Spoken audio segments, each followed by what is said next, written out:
Hello there. My name is Mikey Spooner.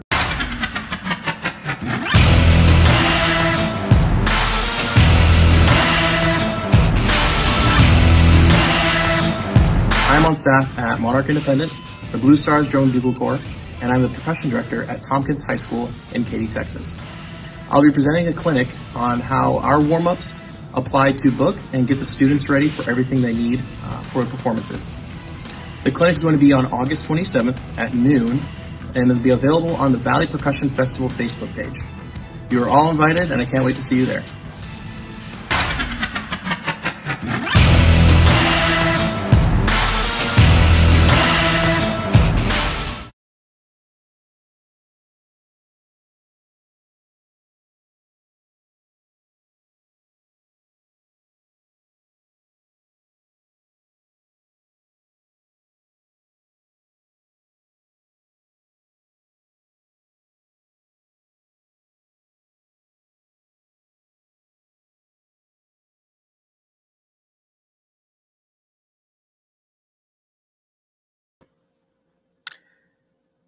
Hello, ladies and gentlemen, peeps, friends, brothers and sisters in the musical arts. Today, guys, it's a bittersweet stream today. Um, Sweet because we always enjoy, right, sharing with you and having artists of the world class caliber, um, like today's gentleman, Mikey Spooner, definitely is. Uh, but today, we're also, at least the Rio Grande Valley and really, probably the US, because this gentleman, did conducted business, held friendships throughout, the US. I know that from personally, he would share this with me at times. And um our beloved friend Jim Melhart, owner of Melhart's Music, he passed, and we would like to hold a moment of silence, a minute of silence in his respect, and we'll talk a little bit about him. So let's observe a minute of silence.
Jamel Hart, many of us, many of us, I would dare say just about every single band director in the RGV and in Texas for sure, the majority of us knew him very, very well.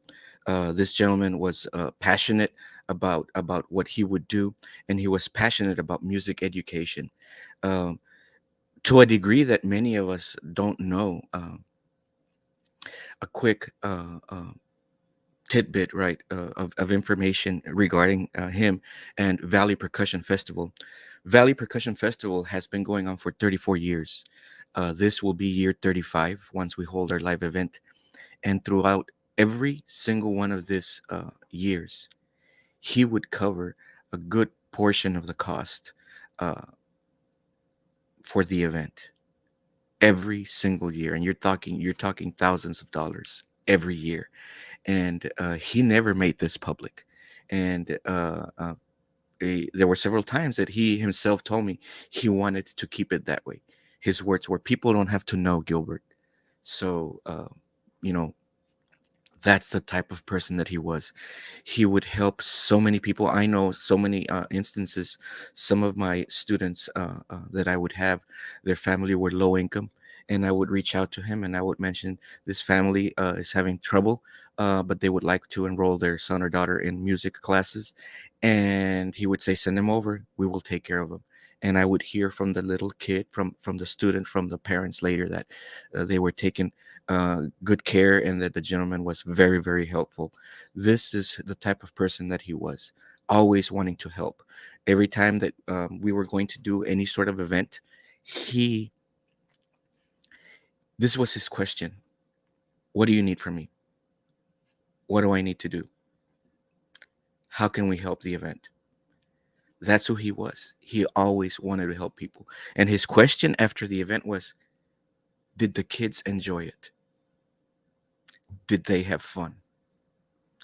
Those were his questions. And it speaks volumes to the type of person that he was. So, uh, rest in peace, our beloved friend. We will carry you on in our memories, in our hearts, and cherish the moments that we lived with you. And we will remember you with happiness and joy, my brother. With that said,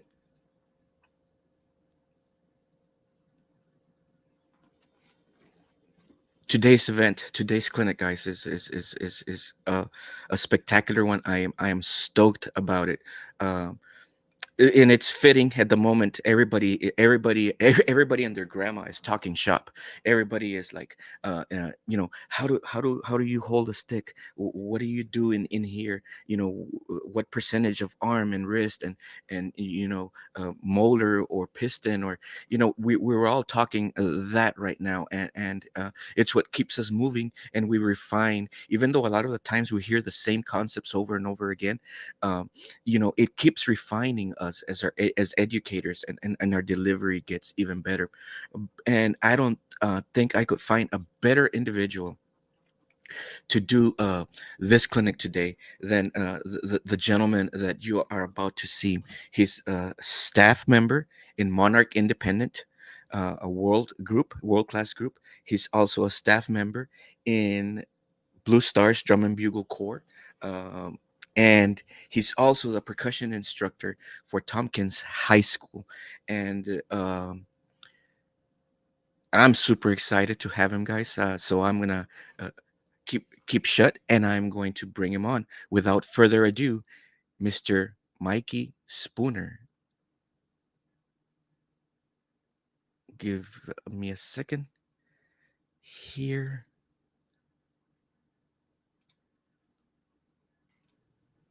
There we go. Mikey, how are you doing, sir? Hey there. I'm doing great. It Nice humid day here in Katy, Texas, Wow, as human. expected. Yes. Yeah, Yes. Awesome, awesome, awesome. Well, Mikey, congratulations on a great season with the Blue Stars, brother. Um, thank you. what could you are there any highlights or tidbits that you could share with us of the season? Um, the students this year worked so hard. I mean, you could say it about like all groups, especially coming out of the COVID COVID. seasons, that kind of thing. But Blue Stars definitely did go through a lot, and to finish as well as we did with highest core placement since the 70s, our highest drum score with an 18.55, and then just going through all that, like it's also the highest drum corps score for us. Wow, I don't remember the number exactly, but yeah, it was the highest one. So three records for us. So very, very, very pleased with how that season turned out. that's The kids were beautiful. great. That's beautiful. That's beautiful. Mikey, before going on, I would like to ask a question. If you could share a little bit of your background. We know you're involved with three of the very fine percussion groups in the United States, but some people may not have a little bit of a background on you. If you don't mind sharing with us. Sure. Um, I am from Minnesota, little town called Anoka. I went to high school there, graduated, and uh, did a year of Minnesota brass indoor. And after that, you might have heard of the drum corps or indoor group River City Rhythm. I was Mhm. a part of the first staff for that. Oh wow. High school, I was teaching. That director just like, man, I always want to start an indoor group, and the rest of us were just like, why don't you do it? And Yeah. sure enough, he Yeah. Yeah. did. And so we were part of that first staff. So that was really cool. Um, After that season, though, I moved down to Tennessee, where I attended MTSU and learned under Lalo and Julie Davila. Shout out to Oh those two. Love you both. yes. Um, After that, I moved up to Indianapolis. I taught a couple groups up there, Ben Davis and Brownsburg specifically. Um, and then it was 2017, I moved down here to Texas. I spent a year at North Shore High School on the east side of Houston, and then I've been at Katy at Tompkins High School ever since. And then marching wise, like I said, I did a year Minnesota Brass indoor. I did 3 years at Blue Stars myself. I was in the front ensemble for 2, and I was a drum major for 1. And then Oh wow. in 2010 and 11, went over to Cavaliers and played quads. Oh Since wow. then, I've taught almost every single year. Some capacity I taught Crossman, Cavaliers, Colts, Blue Stars, Phantom Regiment for a few years, and then have been at Blue Stars since 2019. Oh wow, wow, wow. So that's quite a history that you have educational wise, especially being involved with those groups, and also at MTSU with Lalo and his wife. Amazing, amazing educators. That explains a lot, Mikey, to me. Yes, yes, yes, yes. Mikey, if you could give us a brief intro into what you're going to be discussing. People want to hear you, want to learn from you. What are we going to be hearing today? I'm going to talk kind of in different levels. So first level is going to be, you have a super young drum line. What's like the core minimum that you need for them to be successful with the marching arts? I'll take you through just a couple super basic exercises.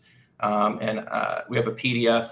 It's just my basic skills packet. It's just like 5 pages of just super basic, super short exercises that you can use. And, I have those 5 pages for like my groups where, if we need to work on a skill set, but we don't want to make it like a season long exercise, you have that to pick from.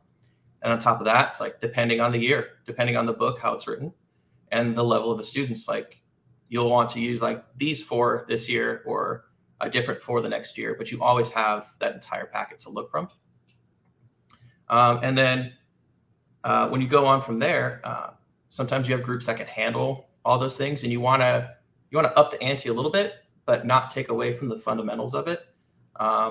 I'll talk about how to take an exercise and make it sound cool, or however you want to put it, and Yes, still yes, yes. cover basic exercises Wow. within that. Yeah, you were sharing this with me before, and it got me excited because you know, um, um, that's usually how we teach, right? We build, especially the years that we have new groups, right? Mostly freshmen, and we start thinking, in the future. This year we want to do this.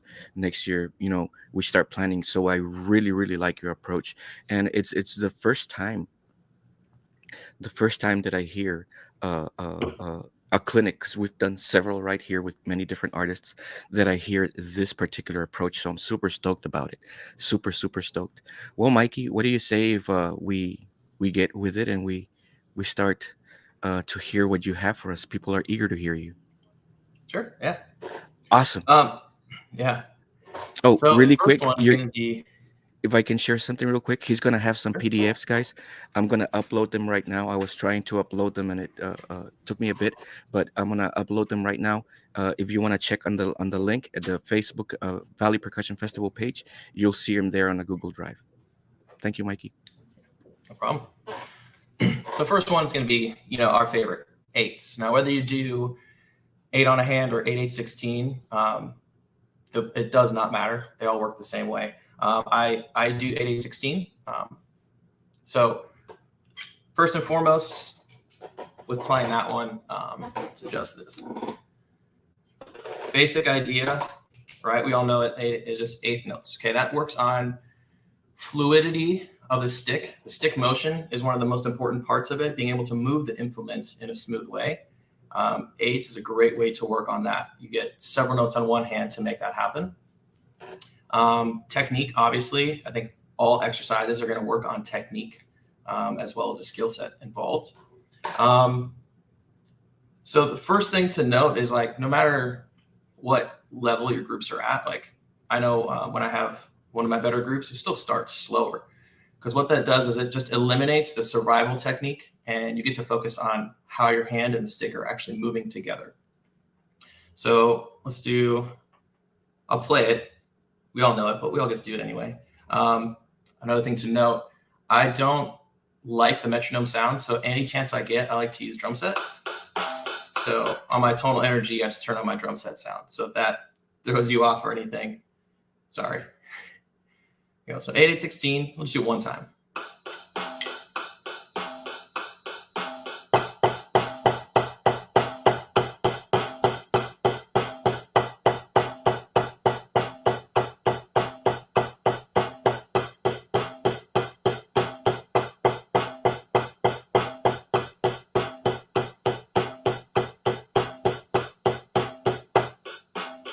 Okay, simple, right? So I'm at about 100 beats a minute. Slower is also good. Again, depending on the level of the group, depends how slow you want to start. But, students can sometimes get bored with that, because they don't understand. It's definitely more about execution than it is about flashy and cool. So easy ways to dress that up is just to put in variations. A couple that I like to do a lot, specifically at Tompkins, take the same 8, 8, 16 idea, turn them into some 16th notes. So I do like the first half of each hand as 16th notes, and then finish the hand with the single note. So first measure would be an example of, and then left attack. And that, again, it keeps the 8, 8, the fluidity idea going, but still gives them a little bit more to think about while doing it. And the other key thing I like to talk about with the students is, do you change your technique when you start to add different variations? So it's all about, can you keep the same technique while adding variations? So here's that one.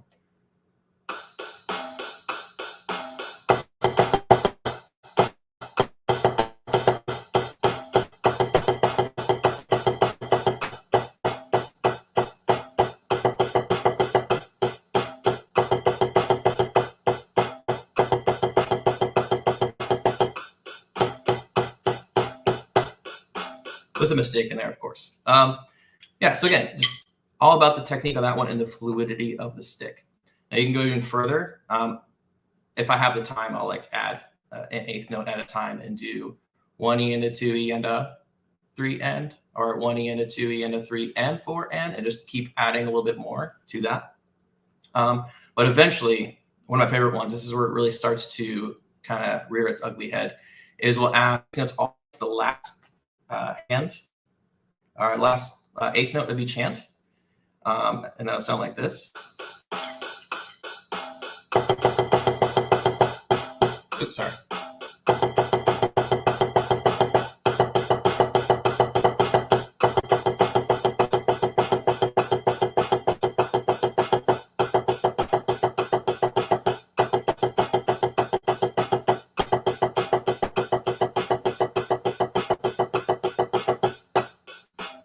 And then you add a diddle to that last hand. So you get that little new skill set.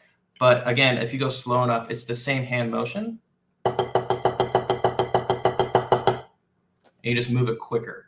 All right, so you just try to keep that same technique through that double, and that's where the student's brain start to freak out. That's where I mostly see like the tense and the hands change for that. They get to that end, and they start to tense up because a double's coming. When in reality, you want to keep that the same. So that's one of my favorite to add to that variation. Singles all the way up to the last eighth note, and then put a double on that eighth note. So I'll do that a couple times all together.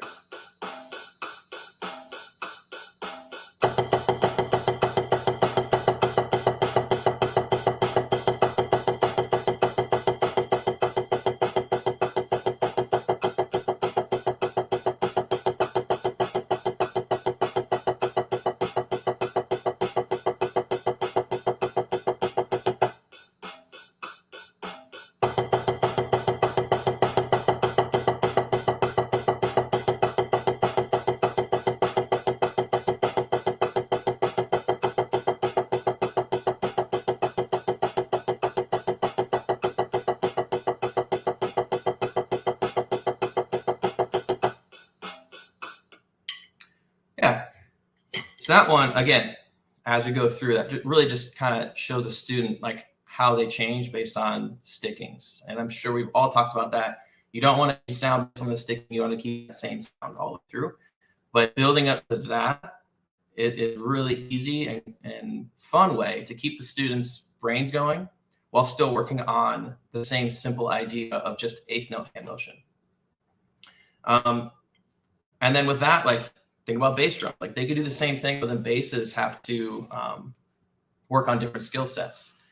So what you can do for basses, then if the PDFs are up, I put one in there. It's called Bass Eights, and it works on a few of their skill sets that they need behind all of that. So you have stock full unison, because I think every bass drummer needs to be able to play everything unison. Right? There's still percussionists. They still need to work the same ideas, but they also have different skill sets. So there's a second variation where I like them to play dotted eights over the eighth note, which just works on, not playing the same part, because that happens a lot in music, but also being in control of their own thing and not just following along what the other instruments are doing. Then you have your what we call Jedi Eights, or moving eights, where you just play one note per measure, and that shifts over an eighth note. So second measure is on the and of one, third measure is on count two, measures, or third measures on the end of two, all that just keeps going. All right, we do one hand each. Next rep, left hand. And then we get into our splits. Now for beginning stages, very young bass drummers, you could go through and write several different splits, but I've always found it more effective for the young, like my youngest bass drum groups, is pick one split. Make that split, have all the bass drums play downbeats and upbeats. All right, so it's not just the whole time, bass one's always playing on downbeats the whole rep, and then bass two is always on the ups. So you want to get that to where it flips around. So I have one in there. It's written for only 4 basses right now, but they just flip 1 and 2 and 3 and 4 and next few basses 1 and 2 and 3 and 4 and then they have one that goes all the way down 1 and 2 and 3 and 4 and then just the next time around flips. So measures 5 through 8. It starts on drum 2, 1 and 2 and 3 and 4 and starts on bottom 1 and 2 and 3 and 4 and then goes up the drums. And the reason I find that to be more helpful is that they're not remembering all these different playing. Every rep is a different one. They get to focus on downbeats and upbeats throughout one rep. They get to play both. And then what we do to that is you just start adding the skill sets they need. So you have eighth notes would be ones. You do your 16th notes twos. Then you have your threes and your fours. And you do the same split with all those skill sets, because you don't need, for younger players, to have all these different kinds of splits. As long as they are hitting downbeats and upbeats, they're able to get through and learn how to approach playing with the foot and playing in between the foot. Then you add those skill sets and you just compound that. And we also have a variation to check the 4 strokes. I just play the twos, but 2 right hands. So young players, that's excellent. Now, if you get a little bit more advanced, you're still playing eights, definitely you can start to add different kinds of splits. That really does help them as well. Once they're a little bit more established. So like if you have, of your 5 bases, 3 of them are vets or something like that, you start to do more advanced things. Another little trick you can do is if they're having a lot of trouble with a part of the show, as long as it fits into the rhythmic value, make that one of the splits. So like if you have a 2-bar phrase that's like 1/8 notes, maybe it's 4s in the show or 3s or whatever it may be, have them play the check to that, but play all those partials of those 2 measures. You're gonna get this 2 measures long 4 times, and that'll line up to the 8-bar phrase. So that's super easy to do, and you can obviously applies to the book there with the bases, and then going back to like upper battery. How many times do you have a phrase where they have to hold 8th notes for a while, or even like a long roll? Say it's a long 16th note roll, and you're just playing this. Well, it's still the same skill set essentially, because your hands are just checking 8s. You have to be able to keep that smooth motion throughout the whole thing. Now, obviously, we will get to some double stroke things here in a minute. Yeah, but as far as 8s, that's kind of all you need. Upper battery can add dynamic shaping to that, accents and taps, things of that nature. But for the most part, just slow and have the basses play the variations to hit their skill sets. Quad drummers play your rounds, but you don't need to go fast with 8s. That's something that a lot of instructors kind of think needs to happen. It's like, all right, cool, we play 8s. Let's get it up to 150, 160, 200, 210. And you don't need that. To develop skill sets you need, 8 isn't for that. Like a horn player is not going to play, Remington at 250. They're going to focus on good sounds slow, because that's how they create good sounds. So same thing with batteries. If you're playing something like 8s down at the slow tempos, you're working on good technique and good sound.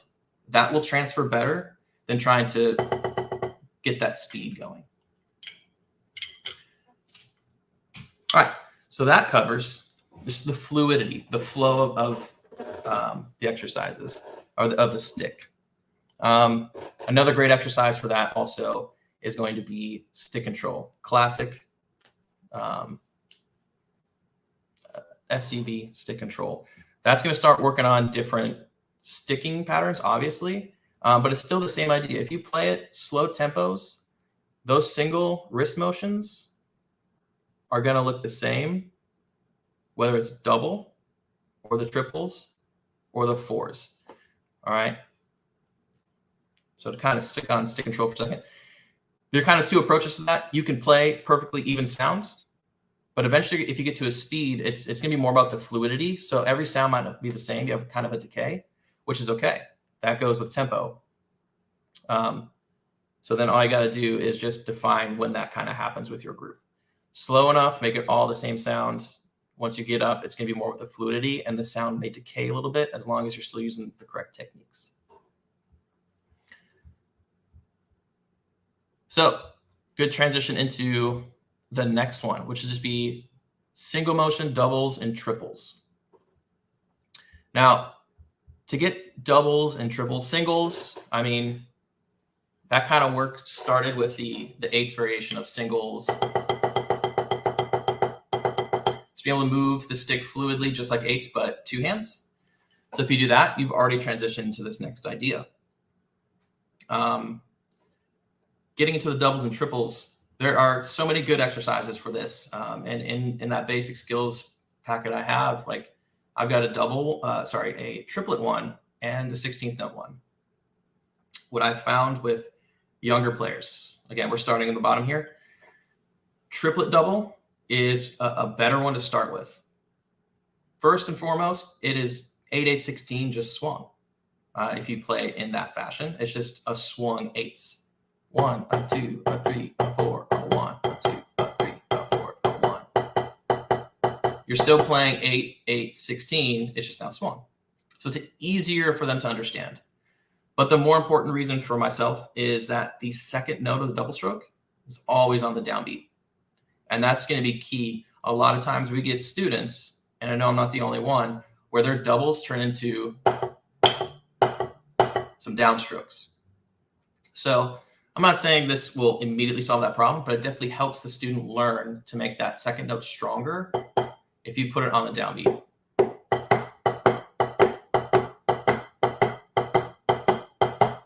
All right, so if you're having struggle with your students playing double beat, and you started them with like the classic Sanford 16th note double beat, it might be helpful for you to try the triplet one, just because again, it puts that second note on the downbeat. All right. So if you're playing that, it's just another 8-bar simple exercise. And again, slow is best.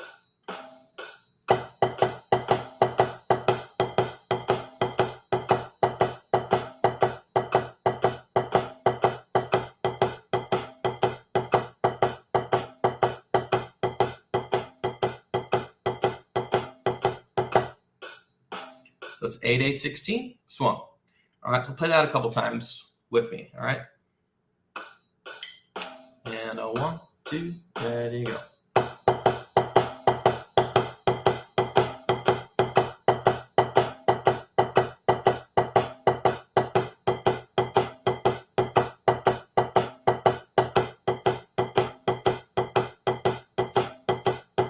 Two, ready, go.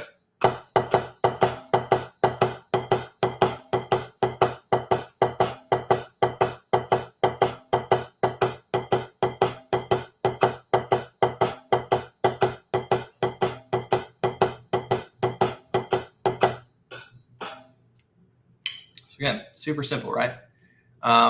Any student, if they've learned 8, 8, 16, that's a super easy transition into that thing.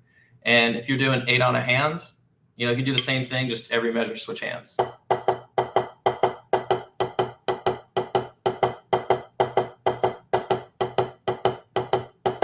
And it's super easy to transition to that one. Where I found trying to do the 16th note one, we have to relearn a whole exercise just to start working on doubles.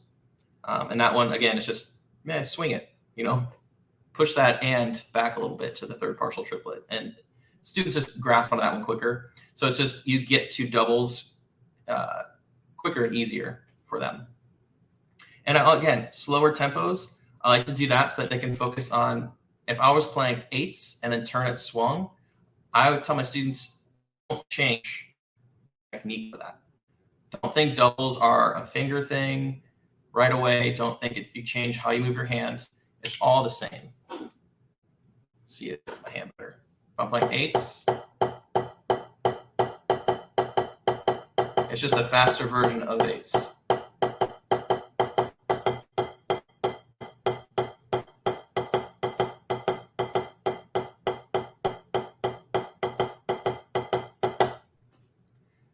If you can establish that slower tempos, we start to avoid where if you get students who do these kinds of doubles or like doing a lot of push pull with the fingers, and sometimes they get like the one motion, 2 bounce double too soon in the tempo spectrum. So again, doing all this stuff slow, establish that, double strokes are 2 turns of the wrist at slower tempos. All right, so you're doing slow book chunks.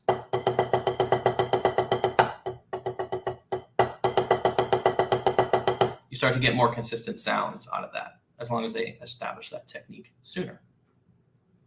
And then again, you can start to dress it up. Take that space you have and insert the other hand. A lot of times I like to do it low to start, maybe even on the rim or something like that. And you start to just see, again, if they change their technique while adding another factor.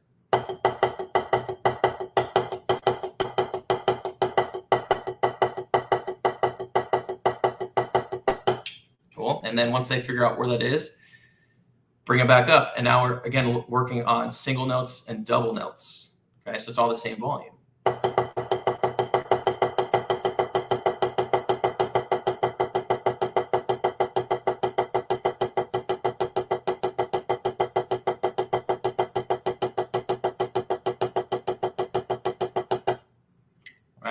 If you go straight to that, sometimes they get lost in the sound, especially if it does sound the same.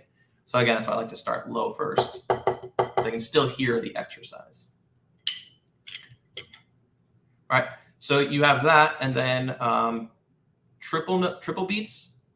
So for an opposite, I like to do 60 note for that one because it's, again, just more of a simple concept for the students to pick up. So again, I like to start slow at tempos where they can essentially use the same technique, doing different skill sets. So what would that be? Yeah, we're talking like the 80 beats a minute range.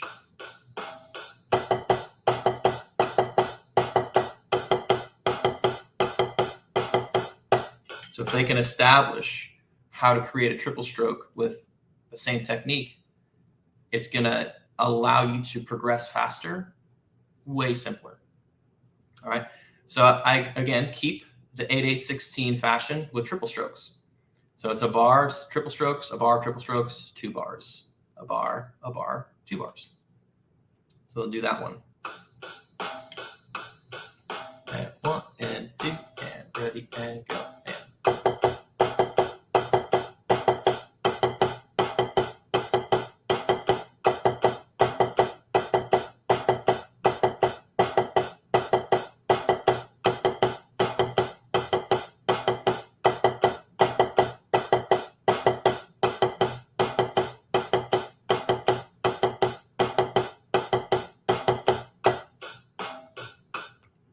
So again, simple, but really effective if done slow enough where you can focus on the correct techniques. So you have there singles, doubles, triples, kind of all in just 2 exercises, kind of overlaps with 8s. So we've only really done, we've done like 5 skill sets, but really only 3 exercises. So it starts to kind of show like you don't need a whole lot to get successful and work the skill sets you need. Okay. So we'll keep moving. Next big skill set that we absolutely need is going to be dynamics. So we can start that with accents and taps, but we do want to incorporate crescendos, decrescendos, which I mentioned you could do that in 8s. Absolutely. I do that all the time. You just play 8s.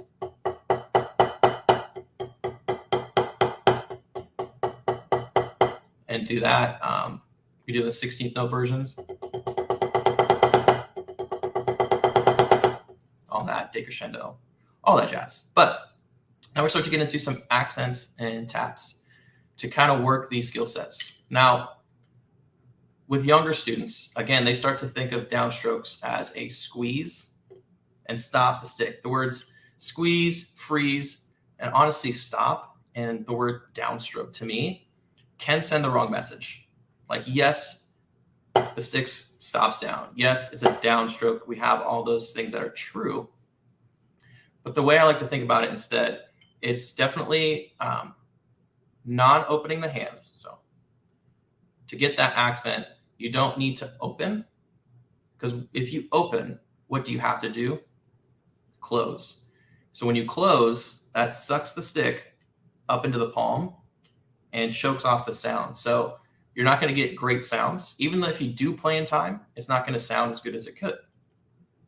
So what I focus on first is I always do single note accents, because you don't need to open for a single note. Up and down, that can happen just from the wrist. All right, so I have in my packet an exercise called accents number 1.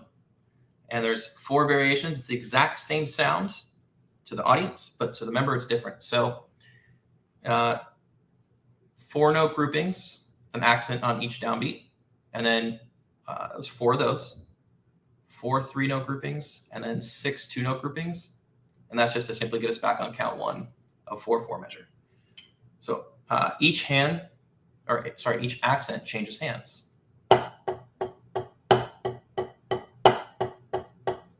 And 3-note, 2-note, 2, 3, 4, 5, 6, stop. Okay. So instead of thinking of it as a squeeze and stop, it's literally just a low rebound. It's the same thing, same wrist turn, just less of it. As soon as you change the idea or the shape of your hand, that's where you start to get different rhythm and different sounds. So just focus on them turning the wrist only to start. Just one motion, more or less wrists. Okay? So that first version only works on downstrokes. There's no up motion involved except for the attack. Okay, but each hand changes to just get downstrokes. And it's simple patterns, 4-note, 3-note, 2-note. So you can focus on wrist turn the whole time. And again, super slow. So we'll keep it at this 80 beats a minute mark. I'll try that. And 1, 2, ready, go.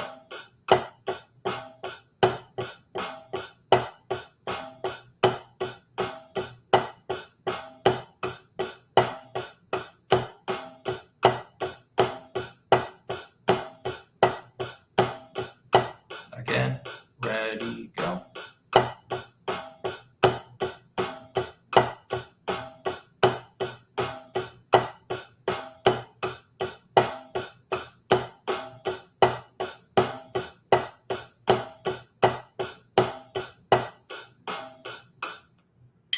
Okay, so biggest thing with that downstroke idea to help the students not get that squeeze is I always talk about this idea. Science, right? So Newton's law is for every action, there's an equal opposite reaction. So if I hit the pad with the drumstick, what's the beat going to do? What's going to go up? What about the back of the stick? If the beat goes up, what does the back of the stick do? It goes down. So you're going to feel that stick want to push against your fingers. Now, most students' reaction is to put force against the stick to stop that. When if you just don't open the hand, well, guess what? That beat's going to stop down. So you just don't let the stick open your hand.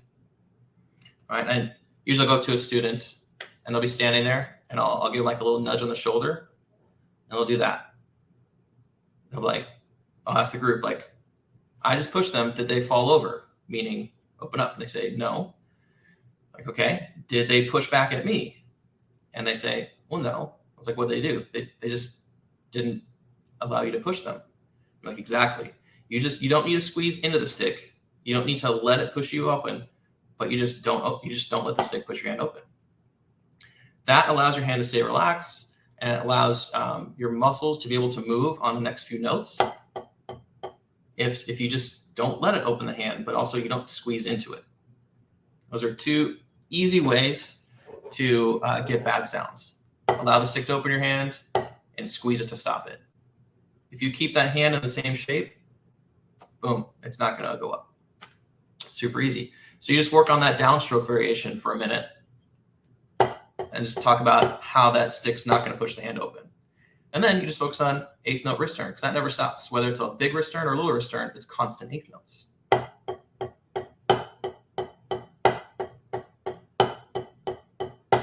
Right? There's 4 rows of stickings on that. The next one, you focus solely on upstrokes. So it sounds the same, but it's the note after the accent that you switch hands. So the first one would be right, left, left, left, left. So you get that upstroke on every accent.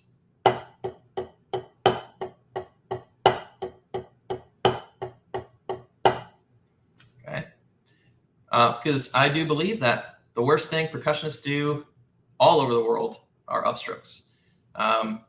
Everyone can get a stick to stop, whether it's in a good way or a bad way. We can do that. We can let the sticks bounce, just say, oh, keep going. But this one, it's hard to get a good tap sound and then lift for an accent and get a good accent sound. It's a truly difficult skill set.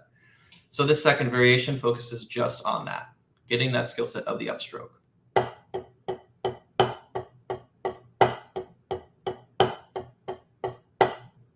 Okay, so let's do that one. Still the 4-note, 3-note, 2-note grouping. And a lot of times get to those 2 notes and students struggle, mostly with understanding. So if they are, again, it's more about the understanding, then, oh, we got to get it fast, So we're actually going to do this one a little slower so that we can all understand. So here's our speed.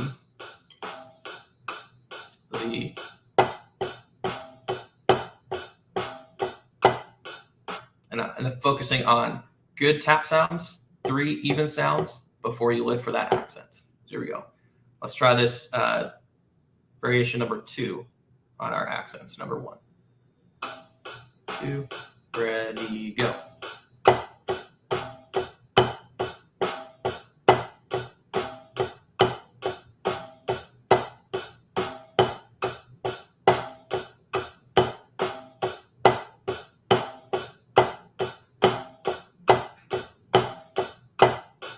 Try again.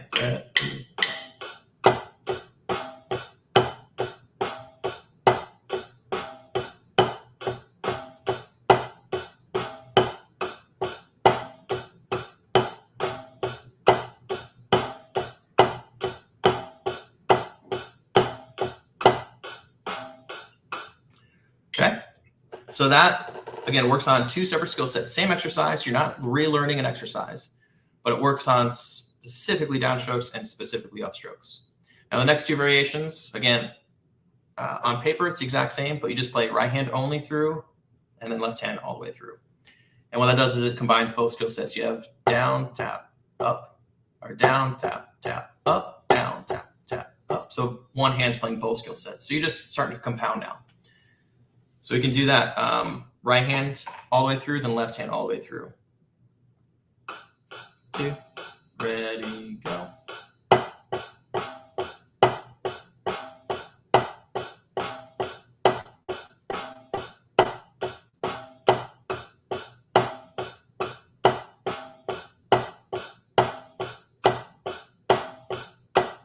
Left hand.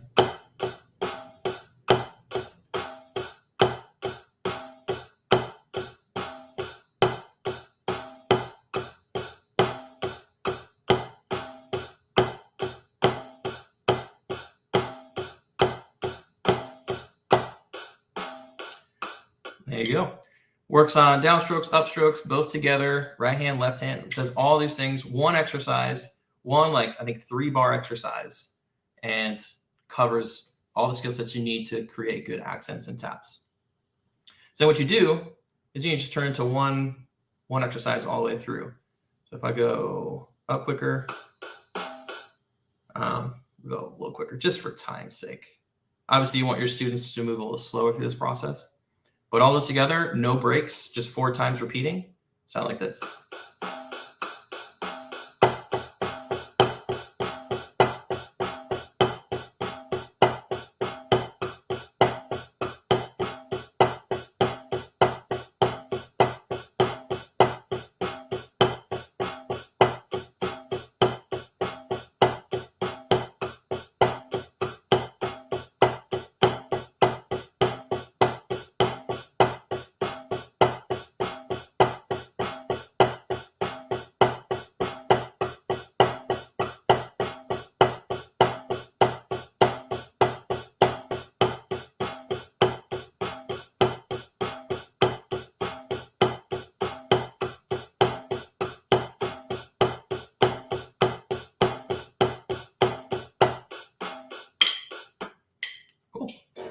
And that was it's like a little less than 1 minute, works through all the skill sets for accents and taps, upstrokes, downstrokes, both together. All right. And then you have your accents number 2 on that same packet, which starts to work on multiple bounce. So it's all low, add 1 accent, then 2 in a row, 3. So then you start to work on multiple bounces in a row or multiple accents in a row, and how to approach that. So again, so far, we've covered the fluidity, the flow of the stick, some single, doubles, and some triple strokes. Again, approaching those the same way you'd play 8s, just a quicker wrist motion. Accents, taps, / dynamics. One exercise that takes you all the way through, super simple. And again, more importantly, start slow. So far, everything starts slower than what some people might want to do. But it's, again, all about building the skills, not building the impress people who are watching you in warm-up lots, but build the skills first. Good skills will impress people more than trying to play fast and hard stuff. That sounds dirty. All right, so you definitely want to go through the correct skill sets first. So start slow, always, always. Cool. All right, next one. We start to talk about rolls and how to get those, switching from doubles to rolls. What I typically do, like, first of all, diddles and rolls. Most of us know, like, it's a sliding scale. Like, if you ever have a student play doubles super slow and have them speed it up, it should be more wrist focused. And as it speeds up, fingers become more involved. As it gets faster, eventually turning into like arm motion. Like I said this earlier. One motion, two bounce. Okay. Then you go like medium tempo. Some wrist, some finger assistance. Then you go to the slow tempo, mainly wrist. So throughout that whole thing, I'll pick exercises that hit those check marks. So you have your slow, your medium, and your fast. So usually around like a paradiddle exercise, I'll hit around like 140 BPM. Starts to work on that medium tempo.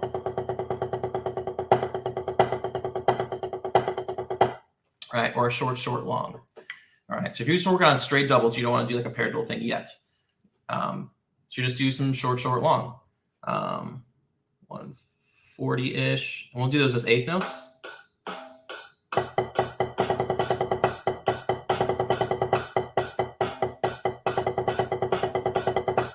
So you're just working on that medium skill set of mostly wrist with a little bit of finger assistance. And again, the same way I try to tell my students, it's more of like a rubber band or like an elastic where it's supportive of the double. It doesn't create the double. All right, so you have that motion still happening from the wrist initiation. The wrist is that main motivator, but the fingers are there for assistance. So you have that medium ground. Some short, long.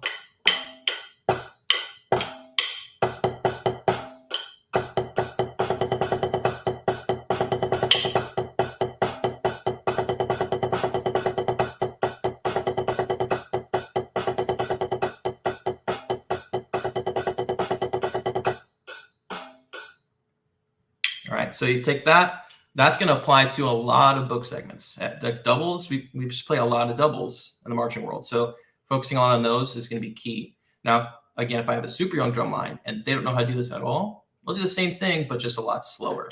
And just focus on, again, the technique. All right. So what I would do with that one is like I would take that and maybe turn it into a book segment. So like, for example, this current season, we've got our roll exercise, and we could immediately turn it into, I've got this phrase that we're doing. I'll add it to the end.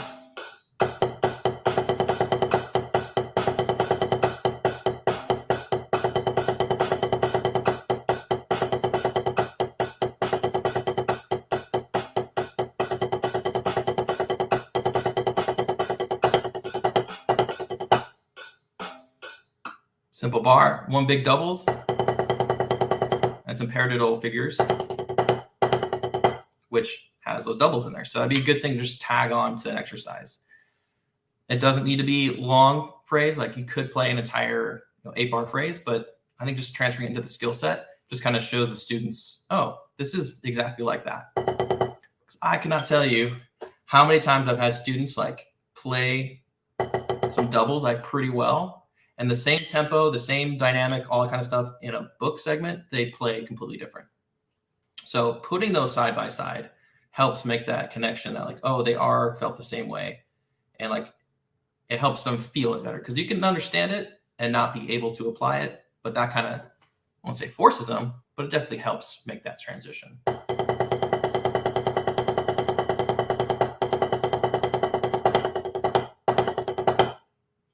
Cool. So that, and then you have the fast rolls. Fast rolls. That's one I start to incorporate. It's the one motion, two bounce, and where to feel that in the hand. So a big issue I've run into with students is going too far in the fulcrum, too far front in the fulcrum. When it comes to doubles, especially in high school world, I haven't come across too many that are playing like rolls at 220, or like triplet rolls at 220, I should say. So like, I think 160 is a very common tempo for high school groups.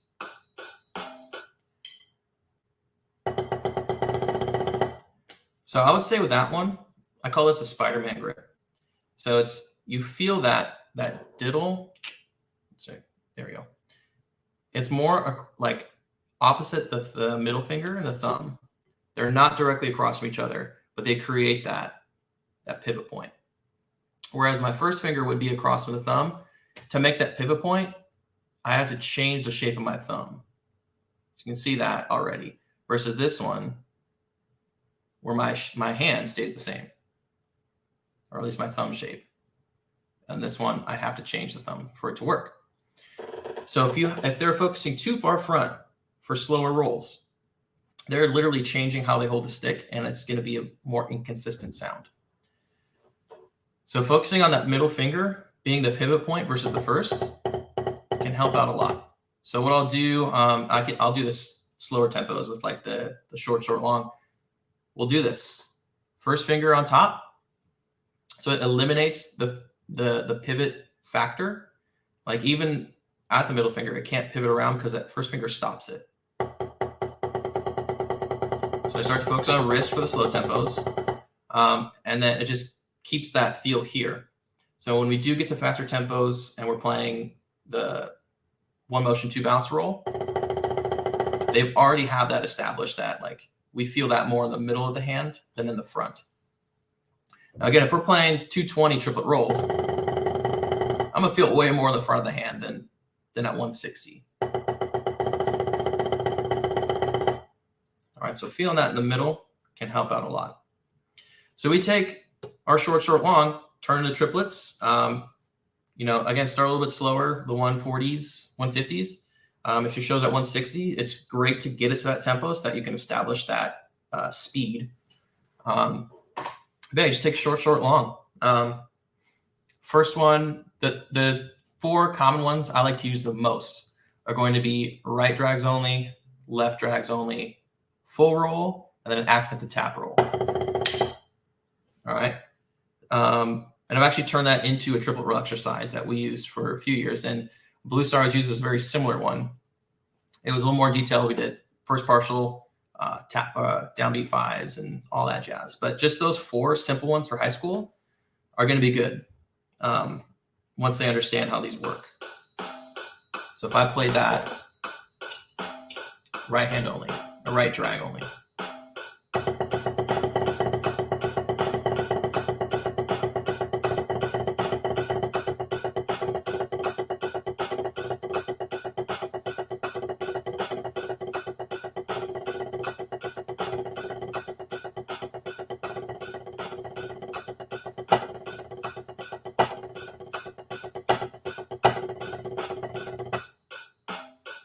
So those four variations work great.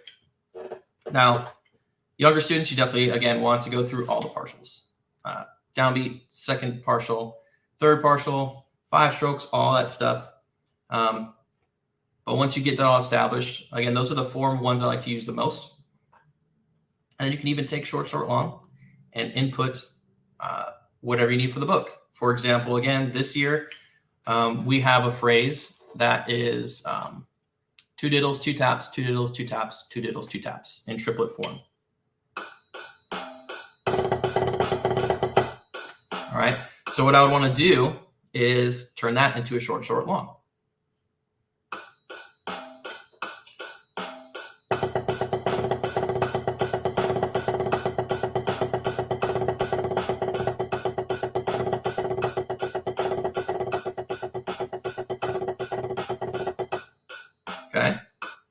and then you can tag onto that. So the actual segment is for them. 2 count check, the 5 strokes, and then the 2 count full roll that crescendos. So I would tag that onto the end.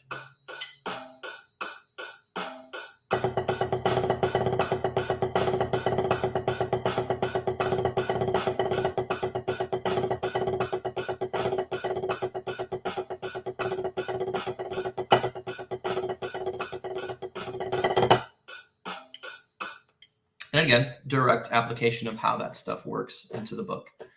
So that's a super easy way to do that. Get that transition straight into that stuff, right?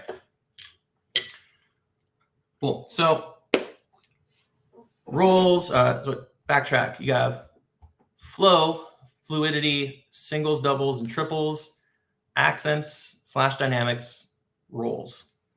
So all those skill sets then start to become combinations to put in pretty much to apply to every single book segment you can think of, because it has some of those skill sets, or sometimes all of them in a phrase, for almost every book I've ever seen in my life. All right, so an example of how that combination happens. This is my favorite one to do with students. I take book reports, and like book reports on their own seem daunting. This seems like a lot going on.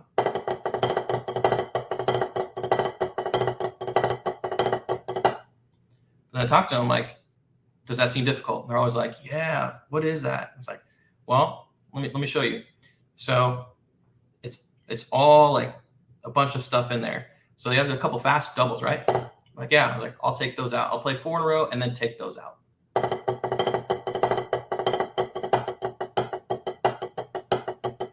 I'm like, okay, seems a little less crazy, right? I'm like, yeah. Like, do you recognize it yet? And they're like, kind of. I was like, all right, there's a flam in there on the 3rd note. I'll start taking that out.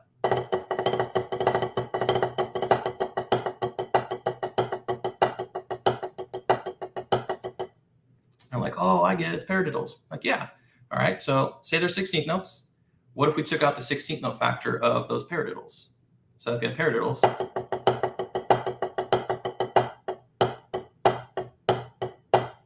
like, that's just accents taps, right? Exactly. All right, now let's take out the accent factor. So you have the accent tap, take out the accent factor. Like, oh, it's just slow double strokes. Exactly, just 8th notes double stroked. And you take out those 8th notes, and you're down to just quarter notes. So we have those quarter notes. We add 8s, 2 on a hand, basically. Okay, covered that in the first guy. Then we add accents. Cover that in the second one, or the third one. Then you add in those 16th notes, which have singles and doubles. Then you add that flam in there. And if you took one of those hands away, all right, it's just accent double double.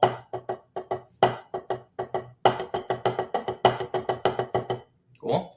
Add those fast tracks back in, some fast doubles. So we basically had all those skill sets into something that sounds super difficult. So being able to understand how all those fit together, key, right? And we all know our favorite one, flam accents. We like those. Well, you put one hand on a leg.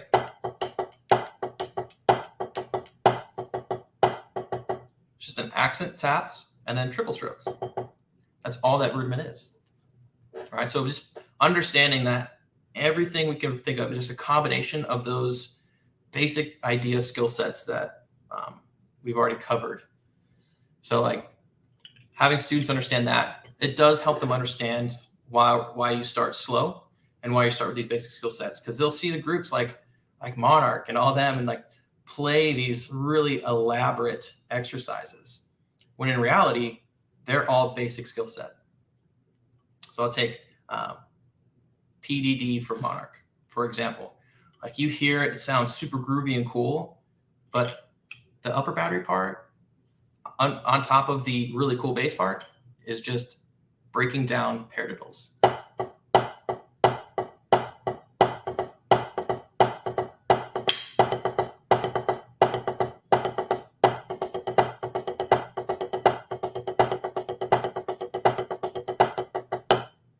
That's all that is at the beginning. So it sounds really cool, but then you add, like a lot of times it's the bass drums, and it just sounds like a cool exercise. When in reality, it's a super basic skill set dressed up cool. All right, which will transition me to my next phase, which is the doing that, making it cool. But if there are any questions before I do that.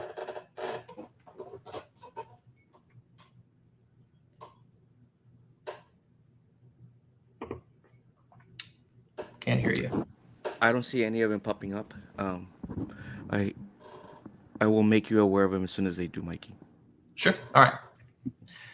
Cool. All right. So now it's taking all those super basic ideas that I've talked about, and how do we, go to that next level? So a lot of times people try to emulate or copy groups that do that. And it is, again, like I just established, like a super basic skill set made to sound cooler by doing a couple easy things. So I have an accent exercise. It takes the one I've already showed you all, and it just then layers it. So in that Google Drive and the link, it's called Accents. I know, really cool name. It took me a while to come up with that one. But if you look at the snares part, it starts off, it's just the 4-note grouping, all the right hand, all the left hand. Now what I've done is, instead of starting on the downbeat, it starts on 2 taps and then puts the 4-note grouping on counts 2 and 4. So they play 1 and 2 and 3 and 4 and just that 4-note accent pattern. And then left hand. Super simple.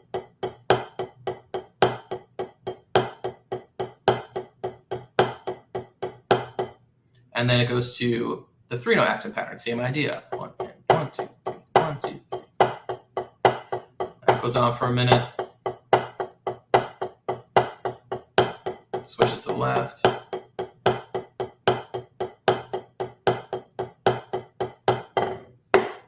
And I have a little cool buzz left-hand shot thing to transition into it. But so far, it's just those 4-note grouping, 3-note grouping accent pattern. That's all it is.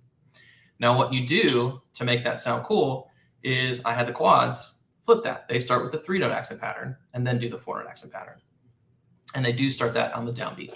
So the quads would play 1, 2, 3, 1, 2, 3, while the snares are playing the 4-note grouping. And then switch to the 4-note after that. And then on top of that, you have the basses, who they'll play the same 4-note grouping, 3-note grouping as the snares, but then they start that accent on the downbeat. So you have all this cacophony of accent patterns, which end up grooving pretty well, but each subsection is playing super basic skill set. So it takes that idea of oh, we got to make this thing hard to sound cool. It's no, just, simple A-B patterns. 4-note groupings A, 3-note groupings B. Have snares do A-B, quads do B-A, and basses start in a different part of group A. So something like that is super simple to make it sound cool. It's just taking 2 parts and flipping them. I do believe, I'm trying to remember if I sent this one. Oh yeah, another one on there is a paradiddle exercise called P Diddly. Super basic skill sets. It's pretty unison, the first part, but it's just paradiddle diddles and paradiddle diddle diddles.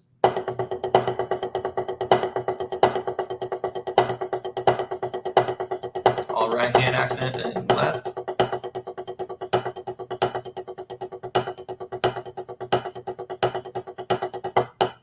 And then it goes to paradiddle diddles, and then a paradiddle diddle, paradiddle diddle, paradiddle phrase.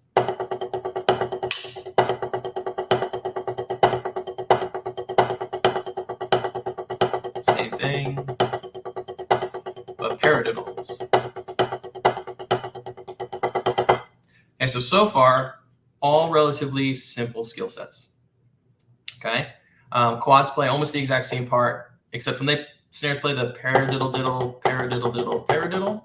Quads start with a paradiddle and then do the paradiddle diddle, paradiddle afterwards. So there's that A-B where you just flip a little bit, and that creates a cool pocket groove. While no one's playing anything difficult, they're playing something that sounds, again, cool. All right. Underneath that, you got the basses. They're working on double twos. So eventually we'll build into the skill set of fours. So you have all that. So simple skill set, split around, and then they have a couple spots where the basses play groovy things. All right. So this is where you start to hear the other side of how to make something sound cooler than what it is. And that's the bass line adding groove in spots. So they're getting their skill sets. The first, whatever that is, 8 bars, 16 bars, they're getting their skill sets. Then you pop in a couple groove things. Now on that same PDF, you have letter C there. This is both at the same time. So I'm taking the AB pattern with the quads and snares, flipping them, and then the basses are playing a big groove underneath that. So the A pattern is a grandpa, and the same on the left. Okay, so that's your A pattern.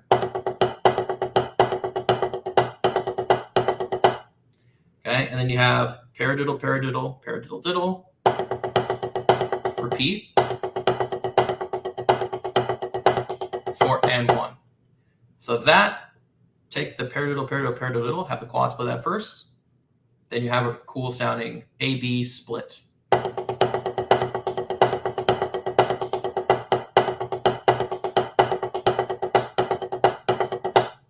Okay. Underneath that, basses are laying down a big groove. So it sounds really cool, even though each section is playing a basic skill set. Super easy to do. And then on that same exercise, it keeps going. It starts to become like an application of those skill sets. All right, so you establish the basic idea first. And then what I've done is, I've talked about inserting a show chunk. There, I've just kind of created a fake show chunk. Because sometimes you don't always know what the book is going to call for, but you can create the same idea where they're playing what seems like a book chunk, but isn't yet. And I've actually run into not the issue, but the side of it where I've created a fake book chunk, liked it, and put it into a show. So it became a book chunk. So like, those are the two easiest ways to take an exercise and 2 basic skill sets, flip them, add a bass groove, and you're done. That creates one of those cool exercises.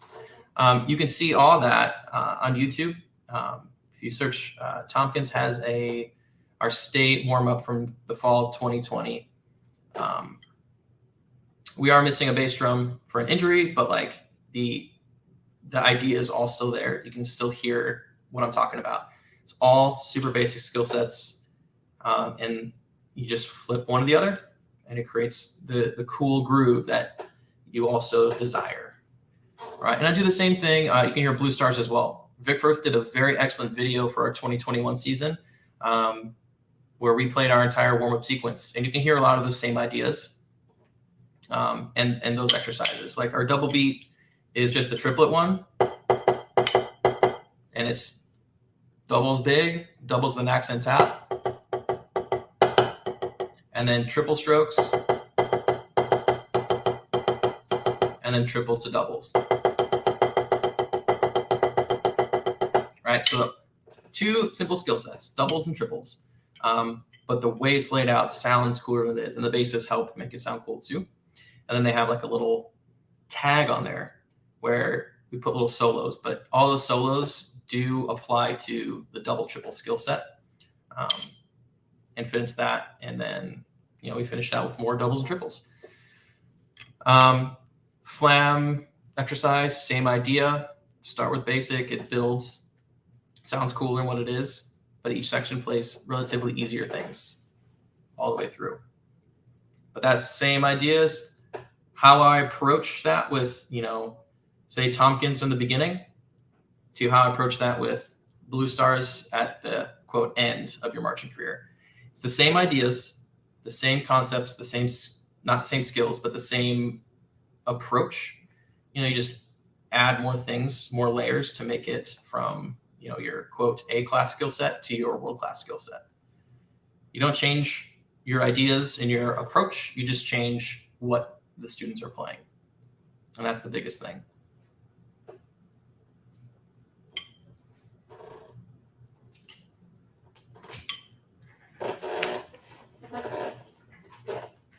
Really in-depth information, and I like the way that you layer it, and it carries on, and it carries on, and it carries on into the next year, and then eventually, if they start marching with any group, they start layering over it. But it's um I personally have a saying I share with my students, and I tell them everything is related to everything. And it made me remember it, hearing you say how the same skill sets, you just add what they're playing. What they're playing is what changes. Really, really in depth, man. Really enjoyed it. What I usually do after a while is I take snippets of this stream, and I share them, uh, uh, specifically with specific titles. That way they can also take advantage of that. Um, Mikey, I have a question for you. Sure. What would you?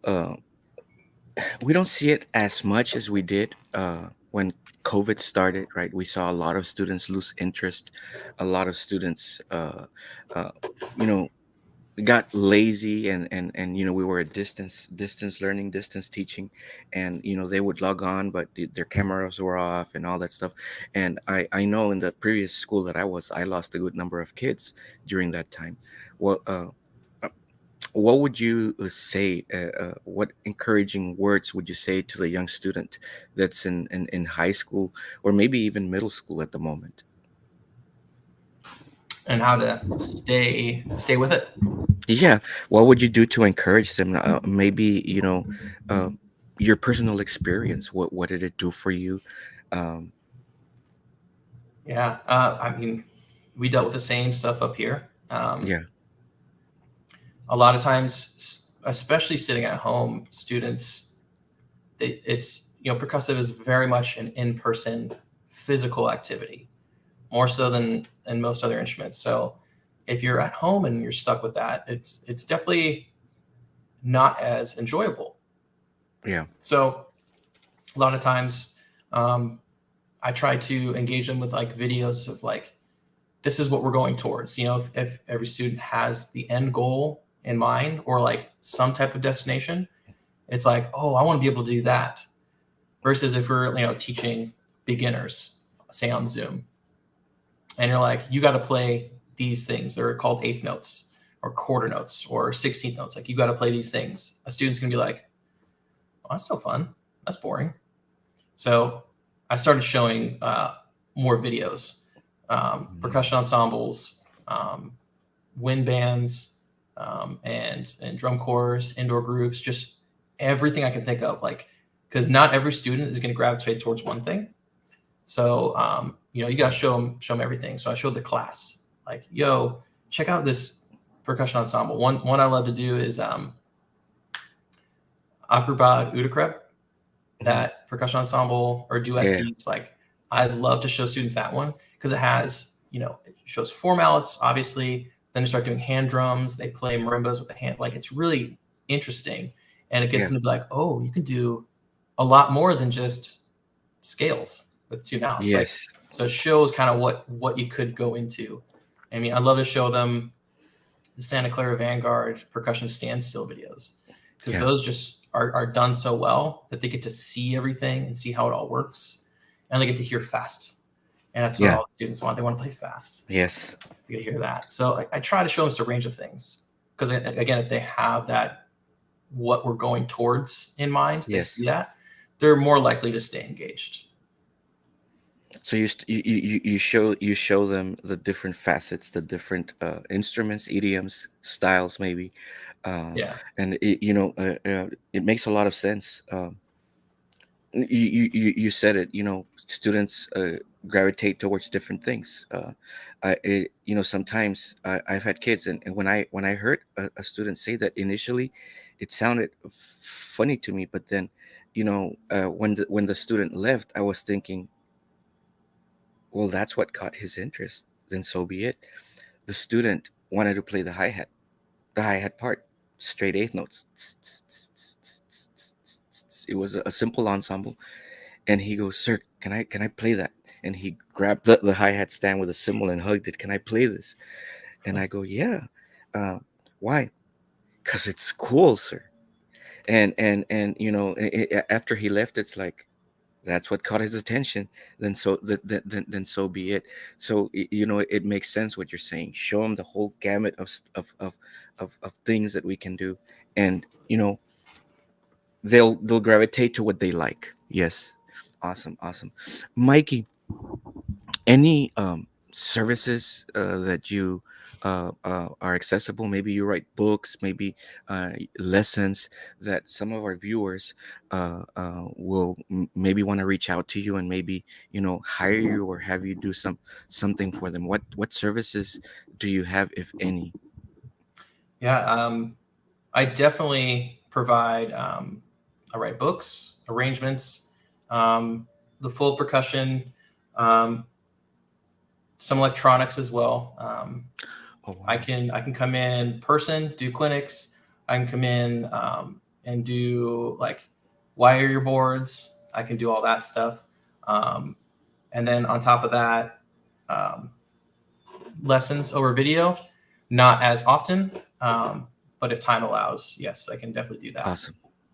Awesome, awesome, awesome. Good, good, good. I'll make some notes later or at a post on the stream so that people can be aware of it and reach out to you. One thing that I've learned this channel and the event in general, Valley Percussion Festival, has brought to contact amazing talent like yourself, to different educators that want to have you clinic their kids, that maybe have lessons from you. So I really like to make all that available and accessible. I know in our live events, when educators or artists come here in the RGV, they'll hire the clinicians to go and do clinics, do 2 or 3 days before the event happens. So um, I definitely encourage our viewers,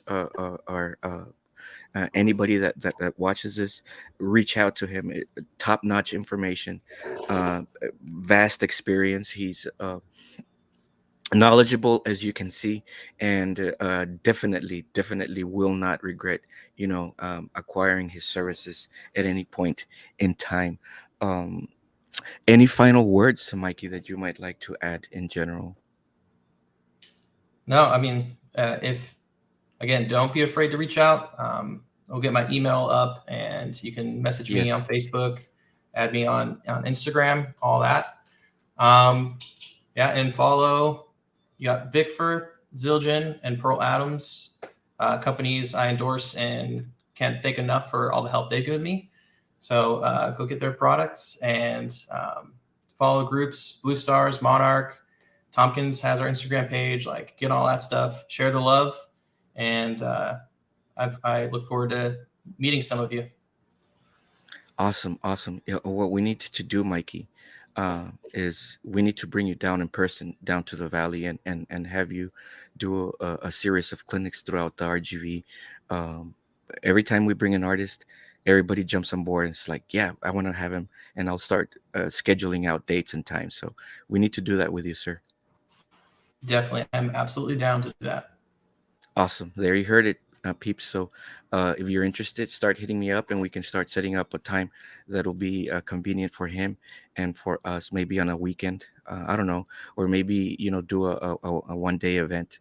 We'll see what we can do, Mikey. Obviously, your schedule needs to fit into it, right? Yeah, and I've Awesome. got full gamut, right? Front ensemble and drum corps, drum major, and battery. Taught them all, taught visual and drum corps. So anything you need, I got you. That's very great. That's great that you mention it, because rarely do you ever get somebody that can do it all. You usually get specialists. They either do battery, or they do front ensemble, or they do sound, right? So Mm-hmm. awesome, awesome, awesome. Definitely somebody you want to reach out to. Well, peeps, there you have it. I know you noticed our viewers, you noticed a different pace, maybe, right? A different tone to the event today, to the stream, due to our passing of our beloved friend Jim Melhart. Um, I started by talking a little bit about him, and I personally had a hard time transitioning into the clinic segment. I was like, how can I follow that? Follow that. But um, he was the type of person that he was always working, and he you know he's the type of person that he wants people to keep doing what they want, what you love, keep learning and keep playing. So in tribute to him, that's what we did today. Mikey, thank you so much, sir. We really appreciate it. It's an honor to have you here. This is your home. If you ever have anything that you want to do and you want to stream it, this is your home. 24/7, 365. Anything you want to do, we are down. And peeps, we will see you on the next one. Take care. Stay safe.